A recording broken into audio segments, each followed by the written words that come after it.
le monde, j'espère que vous allez bien et que vous passez une excellente journée. Alors aujourd'hui on se retrouve pour une vidéo un peu différente de d'habitude. Je voulais partager avec vous 10 objets du quotidien que j'adore et qui me fait économiser soit du temps, soit de l'argent, soit qui est selon moi un indispensable que tout le monde devrait avoir. Donc c'est un style de vidéo que je fais pour la première fois sur cette chaîne, donc n'hésitez pas à me dire en commentaire sous la vidéo ce que vous en pensez, si vous aimez, si vous voulez que je fasse une suite, étant donné que j'ai plein de trucs et astuces à partager avec vous. Commencer un petit disclaimer, hein, tous les objets que je vais présenter aujourd'hui ce sont des objets que j'ai achetés moi-même avec mon argent. Les marques ne savent pas du tout que j'existe. Voilà, mon opinion vient vraiment de moi, je viens vraiment dans une démarche de partage pour peut-être vous faire découvrir des objets qui vous amélioreront le quotidien vous aussi. Donc voilà, sans plus attendre, on passe à la liste, c'est parti. Donc premier objet du quotidien que moi j'adore, je l'utilise tout le temps, c'est un rasoir anti-peluche, anti-bouloche, donc je vous montre, j'ai été le chercher, c'est celui de la marque Philips. Alors je l'ai depuis 3 ans, je savais pas que ce type d'objet existait avant, je sais pas ce qui s'est passé, j'ai vécu 30 ans sans, mais vraiment quelle perle, parce que ça me permet de rattraper des pulls qui sont des pulls en laine qui commencent à boulocher et que du coup c'est pas très joli. Avant je les donnais, je les jetais et puis j'étais obligée de les remplacer, alors que là je passe un petit coup de cet objet là dessus, ça me enlève toutes les bouloches, ça me laisse un textile impeccable comme neuf en fait. Et voilà, je ressors avec un pull comme si j'avais acheté un nouveau pull, donc c'est vraiment super. En plus ça coûte 3 fois rien, je crois qu'il est dans les 15 € il me semble. Donc 15 € et je l'utilise pour tout. Je l'utilise pour les coussins, pour le canapé, pour les bords de lit, enfin tout ce qui a des petites peluches ou bouloches textiles. Donc si vous ne connaissez pas cette astuce, je vous le recommande vivement, ça coûte 3 fois rien et ça vous permet de faire des économies comme ça. Au lieu de jeter ou donner des objets, devoir racheter, vous passez un petit coup, vous rénovez en quelque sorte votre textile. Donc voilà, si vous ne connaissez pas, super objet, super astuce. Ensuite, deuxième objet qui moi me semble indispensable, tout le monde en devrait en avoir, c'est très important, c'est tout ce qui est alarme incendie. Alors je sais, c'est pas une liste d'objets glamour, mais voilà, ce sont des objets pour les gens de la vraie vie, de la vie de tous les jours, et pour moi c'est important, je trouve qu'on n'en parle pas assez. Ça coûte 3 fois rien, donc si vous n'en avez pas chez vous, je vous recommande arrêtez cette vidéo, mettez-la en pause, allez tout de suite sur Amazon par exemple, commandez-en un ou deux et revenez voir cette vidéo après parce que vraiment ça sauve des vies. Alors moi ce que j'aime bien avec celui que j'ai, c'est que déjà quand on en a plusieurs, ils sont connectés entre eux et surtout, je vous montre, c'est aimanté. Du coup on n'a pas besoin de faire des trous au plafond ni rien, on met juste, c'est adhésif en fait, on met juste un aimant au plafond, on met l'alarme dessus et voilà, ça tient, c'est nickel. Et quand on a besoin de changer les piles, on a juste à aller le chercher, à descendre, à ouvrir, à changer les piles, parce que celui qu'on avait avant, du coup on était obligé d'aller dévisser le cache, ensuite de monter sur une chaise pour accéder aux piles, les enlever, les changer, enfin voilà, pas pratique du tout. Alors seulement petite précision, pour le rasoir anti-bouloche, moi j'utilise des piles rechargeables, donc du coup j'ai pas besoin d'en racheter tout le temps, mais pour les alarmes incendie c'est vraiment important, il faut des piles classiques. Voilà, c'est le seul truc, mais vraiment super important d'en avoir, ça sauve des vies, on s'en rend pas compte. Moi j'étais pas, avant j'en avais pas, honnêtement. J'en avais pas et il y a 3 ans quand on habitait dans un appartement, il y a eu un incendie qui s'est déclaré en pleine nuit dans la cave. On a eu la chance d'avoir des chiens à l'époque, mon mari devait aller le sortir, on était jeunes étudiants, on a regardé des films toute la nuit, donc il est sorti à 1 h du matin. Et c'est ce qui nous a en quelque sorte sauvés, parce que quand il est sorti et re-rentré, il a vu la fumée qui sortait de la cave et il est rentré en catastrophe dans l'appartement. Donc moi je suis sortie aussi en catastrophe, j'ai eu juste le temps d'attraper un manteau, de mettre mes chaussures, champs chaussettes, de sortir en pitch, d'aller laisser le chien au voisin qui était déjà sorti, le temps que mon mari fasse les étages de l'immeuble pour avertir nos voisins, surtout qu'il y avait des personnes âgées qu'il fallait aider à sortir en fait. Et le temps que je sorte, juste que je laisse le chien et que j'aille chercher le chat parce qu'on gardait un chat, dans l'appartement c'était déjà rempli de fumée, c'était très difficile de respirer, on s'en rend pas compte, il n'y avait pas de flamme, mais juste le fait qu'il y ait de la fumée, c'était vraiment, vraiment effrayant parce que c'était impossible de respirer, mais il fallait vraiment que j'aille chercher ce pauvre chat quoi. et par chance il s'est laissé faire parce qu'en plus c'était pas le mien. Donc il s'est laissé faire, je l'ai attrapé, on est sorti, mais j'ai eu rien le temps de prendre, ça va à une telle vitesse, donc je n'imagine même pas en pleine nuit, parce qu'on a l'impression qu'on va se réveiller avec la fumée, qu'on va la sentir, mais quand on dort, eh bien on ne sent pas les odeurs, on s'en rend pas compte, mais on sent pas les odeurs, donc voilà, il y a plein d'accidents qui se passent la nuit parce que les gens simplement ne se réveillent pas et on se fait intoxiquer dans notre sommeil. Donc voilà, c'est pas très glamour, c'est vraiment des objets de la vraie vie, ça peut sauver des vies, ça coûte 3 fois rien. Donc si vous n'en avez pas chez vous, ou si vous trouvez que les vôtres sont pas top et du coup vous les utilisez pas, eh bien arrêtez cette vidéo, allez tout de suite en acheter, les changer. Ça s'installe en 2 secondes, comme je vous dis, vous avez juste à scotcher la partie, le support, à mettre l'autre partie et hop c'est bon, c'est prêt, vous êtes protégé. Donc nous on en a plusieurs, on en a en bas dans le couloir et on en a dans toutes les chambres en haut parce qu'on ne sait jamais, voilà, si on a une porte de chambre fermée, qu'il y a un incendie qui se déclare, on ne sait jamais, un court-circuit, et bien au moins on sera tous réveillés et alertés. Alors troisième objet dont je voulais vous parler, alors pas non plus très glamour mais très indispensable, c'est tout ce qui est trousse de premiers secours et de premiers soins. Alors, on a, je l'espère, la plupart d'entre nous, une pharmacie à la maison avec tout le nécessaire pour les premiers soins, les premiers secours. Le problème, c'est que c'est souvent juste une personne qui sait où sont les choses. Donc, il suffit que cette personne ne soit pas là, qu'elle ne puisse pas aider ou tout simplement que ce soit la personne qui soit blessée.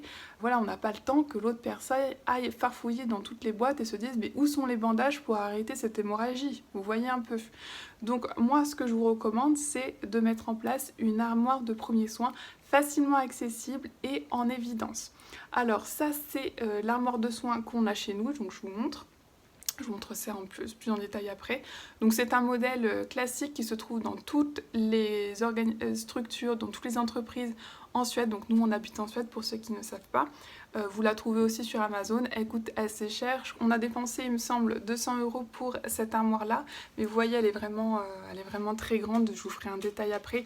Et très fournie, très pratique. C'est le modèle standard qui se trouve dans toutes les entreprises et toutes les structures en Suède. Donc tout le monde la connaît. Nous cette armoire là, eh bien on la met dans l'entrée, vous voyez là c'est ma porte d'entrée, dans l'entrée de sorte que dès que quelqu'un rentre, qui n'est pas de la famille, un invité ou voilà qui que ce soit, eh bien tout le monde voit qu'il y a cette armoire ici et que s'il y a un problème, s'il y a un accident dans la maison, eh bien voilà tout est à disposition, tout est rangé et ordonné parfaitement, il n'y a pas de questions à se poser.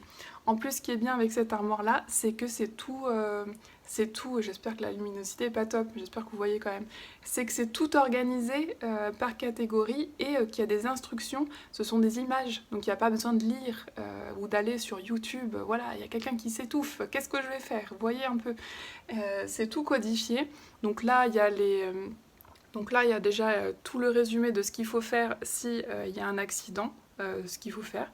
Ensuite là il y a tout ce qui est pansement, donc il y a juste à tirer et on a un pansement. Là il y a tout les brûlures, donc il y a le petit symbole de la brûlure, je sais pas si vous voyez, avec le reflet, hein, je fais au mieux, excusez-moi. Là c'est tout ce qui est bandage brûlure, il y en a 4 sets. Là il y a tout ce qui est hémorragie, il y en a 2 sets, et là c'est super, il y a tout ce qui est douche pour les yeux et tout ce qui est blessure, donc là s'il y a quelque chose qui se passe au niveau des yeux, et là il y a tout ce qui est coupure, enfin voilà c'est très complet, comme je vous dis c'est un système qu'il y a dans toutes les sociétés en Suède, donc c'est vraiment très bien pensé, mais voilà ça coûte assez cher, donc on n'a pas besoin non plus d'avoir un tel niveau. Je vous encourage vraiment à essayer de mettre en place rien qu'une armoire avec des labels en évidence, avec vraiment l'essentiel. N'y allez pas avec votre voilà les Doliprane et les pastilles pour la gorge, on s'en fiche de ça, enfin on s'en fiche pas, mais vous voyez c'est pas essentiel. Donc là je parle vraiment de premiers secours pour sauver des vies ou des blessures graves. Ensuite sur le même sujet, et bien juste à côté j'ai, je sais pas si vous voyez, Voilà, j'essaie de me mettre bien. J'ai 2 posters et ça ce sont des posters qui rappellent les premiers soins en fait. Il y a un poster pour si quelqu'un s'étouffe et un poster si on trouve quelqu'un qui a perdu conscience et il y a toujours une partie qui concerne ce qu'il faut faire pour les enfants et pour les adultes parce que ce n'est pas du tout les mêmes gestes qu'il faut appliquer si c'est un adulte ou si un enfant. Donc là c'est le même principe, c'est dans l'entrée, vous voyez la porte d'entrée là, c'est pour que tout le monde le voit et soit à jour en fait. Ça attire l'œil, tout le monde se dit, tu vois, on dépose le manteau et tout le monde se dit ah mais c'est quoi ces posters avec les textes? Et du coup ils lisent et s'ils ne savaient pas les gestes, et ben ils les savent maintenant et s'ils ne s'en souvenaient plus trop, ça fait un rafraîchissement, voilà, ça leur rappelle ce qu'il faut faire. Donc je vous encourage vraiment, vous aussi, à mettre des posters. Vous n'êtes pas obligé de les mettre dans l'entrée, je comprends que c'est peut-être pas le meilleur design, mais dans un endroit à l'évidence, vous pouvez peut-être les mettre dans les toilettes par exemple. Vous voyez sur la porte des toilettes, parce que tout le monde va aux toilettes et tout le monde est obligé d'aller aux toilettes de temps en temps et du coup c'est peut-être un endroit astucieux pour vous de les mettre là, mais je trouve que c'est vraiment important ce genre de choses parce que quand l'accident arrive, on n'a pas le temps d'aller sur YouTube et d'aller regarder une vidéo de 5 minutes sur comment faire les gestes, quoi. Il faut vraiment être au taquet dès que ça arrive. Donc voilà, ça c'était ma petite astuce. Ensuite, toujours dans le domaine premiers soins, je suis désolée, hein, c'est vraiment un sujet qui me passionne, donc vous allez entendre encore 5 minutes. Et bien dans l'entrée, on a aussi tout ce qui est extincteur et couverture anti-feu. Je vous montre. J'essaie de montrer ça un peu de manière pratique. Voilà ici. Donc là, c'est l'entrée avec les vêtements. Donc là, il y a l'extincteur et la couverture si jamais il y a un incendie, notamment dans la cuisine et on ne sait pas quoi faire. Vous voyez, il faut couvrir le feu. Qu'est-ce qu'on va prendre? Est-ce qu'on prend le plaid? Est-ce qu'on prend la couverture en laine? On ne sait pas, un torchon. Et bien là, on ne se pose pas de questions. On prend les lanières, là, on tire et c'est bon, on a la couverture pour éteindre le feu. Donc c'est aussi super, c'est dans l'entrée, comme ça tout le monde sait où ça se trouve. S'il y a un pépin, tout le monde peut aider. Aussi, je tiens aussi sur le sujet premiers soins à la maison. Si ce n'est pas le cas, eh bien achetez un kit et laissez-en un dans la voiture. Il y en a des déjà tout faits, vous n'avez pas à vous poser la question de qu'est-ce qu'il faut acheter, comment je dois l'organiser. Non, non, non, vous allez sur Amazon, j'essaierai de vous mettre des liens dans la description sous la barre d'infos. C'est un sujet qui me passionne, vous le voyez. Vous achetez un kit, vous le laissez dans la pochette, dans la voiture et c'est bon parce qu'on sait vraiment jamais ce qui peut arriver. Vous pouvez avoir un accident ou vous pouvez aller en ville et vous blesser, vous n'avez rien sur vous, ou vous rencontrez quelqu'un qui s'est fait mal, vous n'avez rien sur vous, et bien là c'est dans la voiture, c'est toujours à disposition. Si, encore mieux, comme nous, là on est vraiment préparé, hein. C'est la vidéo de pratico-pratique, hein. Et bien il existe aussi des petits kits qui sont aussi grands qu'une pochette, je vous mettrai aussi des liens que vous pouvez mettre dans les sacs à dos, notamment les sacs de linge. Ceux qui ont des enfants, vous avez toujours un sac à dos avec vous, ou dans votre sac à main, il y a 2-3 bricoles dedans, mais vraiment si vous vous coupez, si quelque chose arrive, et bien ça dépanne bien. Et aussi sur le sujet des premiers soins, des coupures, je vous invite vraiment, si vous ne saviez pas que ça existait, parce que là je partage tout, hein, il existe des sutures adhésives. Moi je me suis coupée assez profondément il y a 1 an avec un couteau à la cuisine très bêtement. De toute façon les accidents c'est toujours bête, hein, vous allez me dire. Et bien je ne savais pas que ça existait, on m'avait mis des sutures adhésives, donc pas besoin de recoudre. Vous nettoyez la plaie et vous pouvez rapprocher en fait la blessure avec juste des sutures adhésives. Ça se trouve en pharmacie très facilement. Si vous n'en avez pas chez vous, achetez-en un pack ou deux. Vraiment ça peut, je vais pas dire sauver des vies quand même, mais vraiment vous dépanner parce que moi quand c'était vraiment ouvert, très gore, désolée, quand c'était vraiment ouvert, je savais pas quoi faire, ça pissait le sang, je savais pas quoi faire quoi, alors que si j'avais eu ça à la maison, d'ailleurs ça nous a servi quand on a une blessure par un chien, bref, ça nous a vraiment dépanné. Voilà, donc allez, je vous laisse, là j'ai fini ma rubrique premiers soins, matériel d'urgence, on va passer sur des sujets un peu plus légers. Donc objet suivant de la liste, alors là nous sommes dans la buanderie avec un éclairage juste horrible, donc vous m'excuserez. Nous sommes dans la buanderie, et bien l'objet que je voulais vous présenter, et bien c'est tout simplement mon aspirateur là, Dyson, vous voyez, alors ça... J'étais sceptique au début, je me suis dit on n'a pas besoin, le gadget, en plus j'en avais acheté un à l'époque qui était de la marque, je crois que c'était Electrolux. Alors désolé Electrolux, mais c'était nul. Ça n'aspirait pas les poils de chien du tapis, donc vraiment nul. Mais j'en avais marre de me trimballer, vous voyez, le gros aspirateur à fil là qui se coince partout, qui pèse une tonne. À chaque fois qu'il fallait passer aspirateur, c'était vraiment la corvée. Donc j'ai demandé à mon mari de faire ses recherches et je voulais avoir un Dyson, un truc de qualité quoi. Allez, c'est bon. On peut en trouver des secondes mains aussi, donc je vous recommande de chercher aussi sur Marketplace et Le Bon Coin. Mais vraiment ça change la vie. Hein. Et j'ai ça,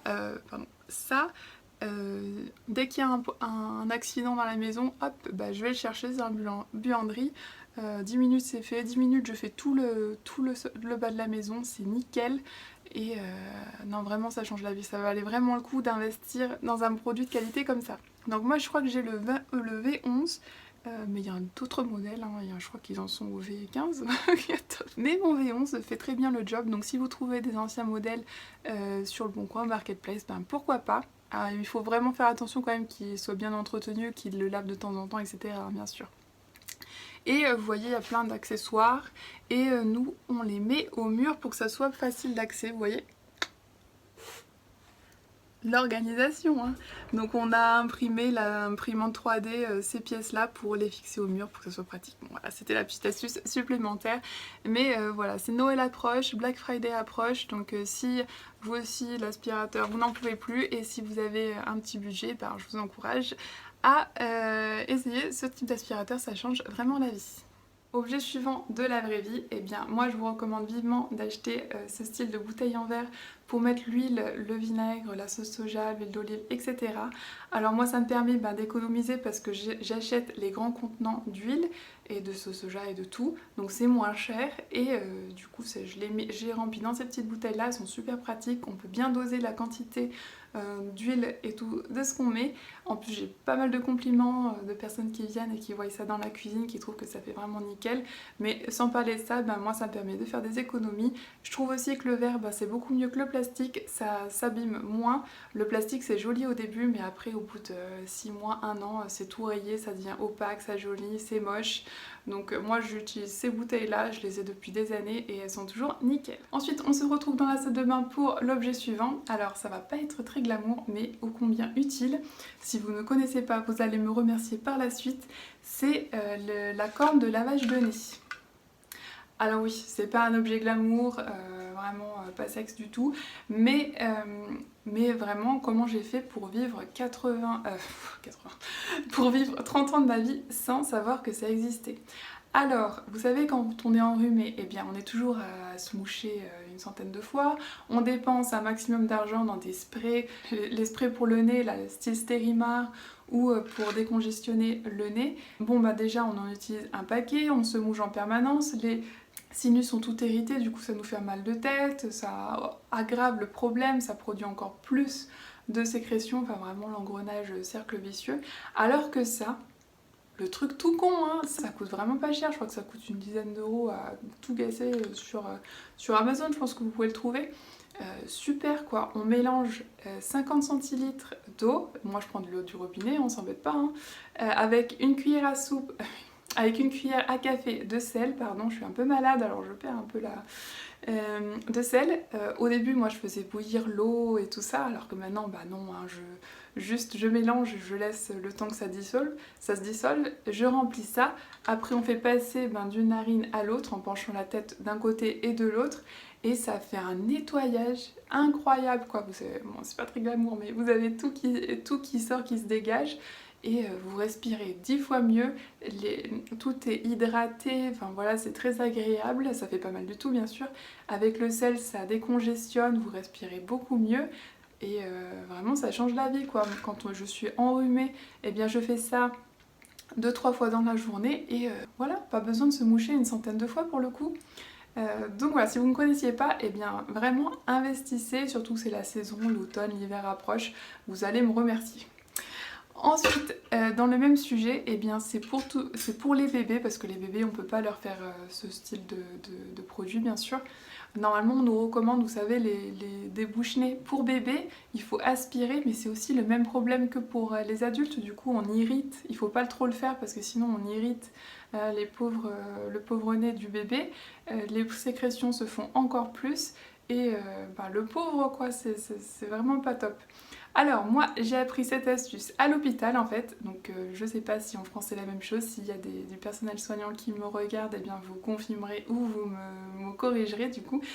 Mais en fait c'est comme ça, j'étais à l'hôpital pour ma fille de 6 mois qui était malade du coup, et elle avait le nez très pris, elle pouvait plus manger, en fait c'est pour ça que j'y allais, je l'allaitais à l'époque, et du coup ils ont sorti ça. Donc ça, si vous reconnaissez, c'est pour doser en fait les médicaments, c'est une seringue sans aiguille. Et ils ont rempli de sérum physiologique, donc vous pouvez le faire à la maison aussi, hein, l'eau avec la cuillère de sel, vous pouvez faire bouillir si vous voulez plus de sécurité pour bébé, etc. Vous remplissez ça, ils ont rempli ça à moitié, hop, dans chaque narine, et à faire glacer. J'ai attendu aux urgences pour ça, hein. Voilà, parce que le débouche-nez ne faisait rien et je ne savais pas cette astuce. Donc là, vous me remercierez, parce que même le Stérimar, vous savez, le Stérimar bébé, ça fait une petite brume là. Ça ne suffit pas, ou sinon vous y passez toute la bouteille quand bébé est malade, donc c'est pas top. Alors que ça, super efficace, ça ne fait pas mal. Alors oui, c'est pas très agréable hein, pour bébé, de toute façon, c'est sûr, mais qu'est-ce que ça les soulage. Il existe des seringues qui sont un petit peu plus évasées par ici, qui sont vraiment spéciales, donc je mettrai des liens dans la barre d'infos. Mais si vous avez des enfants, des bébés, ou si vous connaissez des personnes qui ont des bébés et qui ne connaissent pas ces astuces, eh bien achetez-en leur, vraiment, ça change la vie, ça va leur faire des économies, c'est beaucoup plus efficace, c'est ça qu'ils font dans les hôpitaux, donc voilà, je vous le recommande à 200%. Ensuite, dernier objet que je voulais vous présenter, eh bien ce n'est autre que mon cuiseur à riz slow cooker. Alors moi j'étais sceptique au début, tout ce qui est machine, on a assez de machines, on n'a pas besoin d'une autre machine, mais en fait si, vraiment ça sauve la préparation des repas, ça permet de faire des repas sans trop d'efforts, je vais dire, parce qu'on remplit ça, et on appuie sur le bouton et on va faire autre chose. On n'a pas besoin de rester à côté des plaques et de tourner de temps en temps et de se dire est-ce que ça va accrocher, etc. Non, ça se fait tout seul. Donc moi ce que je fais, je m'en sers bien évidemment pour le riz, mais pour des soupes et surtout pour cuire mes légumineuses. Donc je fais tremper mes légumineuses et je les mets dedans. Je mets un programme 90 minutes, donc voilà, j'ai pas besoin de rester à côté de mes plaques pendant 90 minutes. Je laisse, ça se débrouille, je reviens, tout est prêt. Donc ça m'a fait faire des économies, parce que si vous avez vu ma vidéo précédente, vous savez que ce genre de machine, ça consomme beaucoup moins que toutes les machines de la cuisine, nettement. Donc des économies au niveau de l'énergie, au niveau de la facture électrique, au niveau de la facture alimentaire, étant donné que je peux acheter des légumineuses sèches, c'est beaucoup moins cher que déjà préparé. Bon déjà c'est moins cher que de la viande bien sûr, mais bon c'est encore moins cher, et j'ai pas besoin de m'en occuper en fait. Donc si vous cherchez une idée cadeau de Noël, et si vous voulez faire des économies, si vous aimez faire la cuisine vous-même, eh bien je vous recommande vivement ce type de produit. C'est un investissement, mais moi j'adore, je suis vraiment contente. Sur ce, cette vidéo se termine, j'espère qu'elle vous a plu. Si c'est le cas, n'hésitez pas à mettre un petit pouce vers le haut, ça m'aide à savoir que vous êtes passé par là et que vous avez apprécié ce contenu. J'aimerais beaucoup aussi, si vous avez des objets qui vous aussi vous sont indispensables au quotidien et que j'ai oublié de mentionner dans cette vidéo, mettez-les moi en commentaire sous cette vidéo, je suis vraiment curieuse de savoir quelles sont vos perles du quotidien. Sur ce, je vous souhaite à toutes et à tous une excellente journée et semaine, et je vous dis à bientôt pour de nouvelles vidéos.